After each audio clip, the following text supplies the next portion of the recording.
మతములన్నీ ఎందుకు స్థాపించబడ్డాయంటే మనిషికి మనశ్శాంతినివ్వడానికి, మనిషి మనిషిలాగా బ్రతకడం నేర్పించడానికి. కానీ మతాలన్నీ నీతులు చెబుతాయి, కానీ ఆ నీతులు పాటించే శక్తిని మనకు ఏ మతము ఇవ్వదు. అబద్ధమాడరాదు అని మతం చెబుతుంది, కానీ ఆడాల్సి వచ్చినప్పుడు అబద్ధం ఆడతాం. మరి అందులో మన దేశపు శాస్త్రాలే చెప్పినాయి, ధన మాన ప్రాణ విత్త భంగములందు అసత్యమాడవచ్చు. ధనము నష్టమైపోతుంది అనుకున్నా, ప్రాణమే పోతుందేమో అనుకున్నా, ఆడవాళ్ళు మరి మానభంగానికి గురయ్యే పరిస్థితిలో ఉన్నప్పుడు తప్పనిసరి పరిస్థితులు అబద్ధం ఆడవచ్చు, తప్పు కాదు అని మన దేశంలో పెద్దలే చెప్పారు, శాస్త్రాలు చెప్పారు.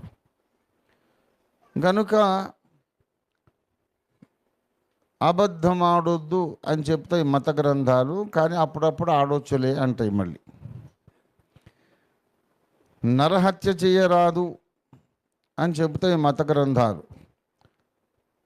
ఆ లెక్కన భక్తిపరుడైన వాడెవడు సైన్యంలో చేరకూడదు. ఎందుకంటే యుద్ధాలు వచ్చినాయి అనుకోండి, ఎన్ని వేల మంది చచ్చిపోతారో పాపం. వాడి ఇంటి పరిస్థితులు ఏమిటో, పెళ్ళైందో కాలేదో, పిల్లలు ఉన్నారో, ఎంతమంది పిల్లలో.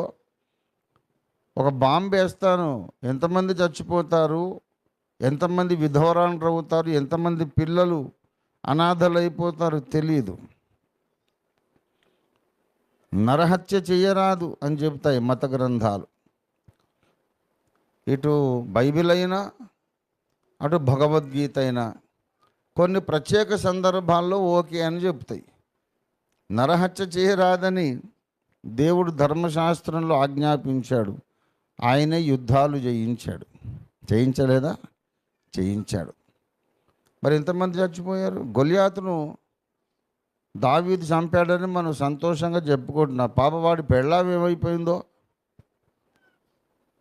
ఏంటి? అంత వీరుడు శూరుడు పెళ్లి చేసుకోకుండా ఉన్నాడా? ఎవరు ఇప్పటిదాకా గొలియాతు భార్యను గురించి ప్రసంగం చేస్తే నేను వెళ్ళా. వాడు దమ్ముంటే రెండర ఎవడొస్తాడు అని తొడగొట్టి సవాలు చేసినటువంటి మొనగాడు పెళ్ళి కాకుండా ఎందుకుంటాడండి? ఎందుకుంటాడు? పెళ్ళైతే పిల్లల్ని కనకుండా ఎందుకుంటాడు?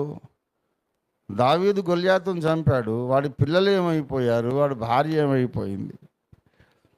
కాబట్టి ఒక స్టాండర్డ్ అనేది ఉండదు. మతాలన్నీ ఉన్నాయి, మనిషికి శాంతి కలిగించడానికి ఉన్నాయి, కానీ ఆ మత బోధలే మళ్ళీ కొన్నిసార్లు మనల్ని ఖండించి నువ్వు పాపివి, నువ్వు తప్పు చేశావు అని భయపెట్టి మనశ్శాంతి లేకుండా చేస్తాయి. కాబట్టి కొంతమంది అంతరంగములో ఉండే ఎంప్టీ స్పేస్ ఉంది, ఖాళీ ప్రదేశం. అది ఆ ఎంప్టీ అక్కడ ఉన్నది. ఎందుకంటే దేవుణ్ణి పోగొట్టుకున్నాం మనం. ఆదాము హవ్వలు పాపం చేసినప్పుడు ఆ పాప ఫలితంగా ప్రతి మానవ స్త్రీ, మానవ పురుషుడి యొక్క హృదయంలో ఉండే ఒక స్పెషల్ చేంబర్, థ్రోన్ రూమ్ ఉంది. అక్కడ దేవుడు కూర్చునే థ్రోన్ రూమ్. అక్కడ నుంచి ఆయన వెళ్ళిపోయాడు. అది వ్యాక్యూమ్. అక్కడ ఇంకా ఏ పదార్థము, ఏ వ్యక్తి, ఏ శక్తి రావడానికి వీలు లేదు. నాలో ఉన్నటువంటి వ్యాక్యూమ్ అది ఇంకా ఫిలప్ కాలేదు.